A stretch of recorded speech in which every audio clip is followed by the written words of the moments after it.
এবার একটু পেছনের লেন্থে আবেদন ছিল হালকা একটা মুশফিকুর রহিমের কাছ থেকে।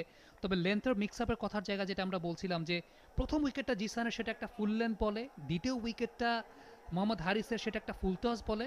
সুমন ভাই, এই জায়গাটা ব্যাটারের জন্য যে অ্যাঙ্গেল থেকে কাইল মায়ার্স বোলিং করছেন, সেই অ্যাঙ্গেলটাকে একটা ডিফিকাল্টিস ক্রিয়েট করে কিনা, সেই সঙ্গে বাতাসে একটা সুইং তো এক্সট্রা বিট অফ তিনি পাচ্ছেনই।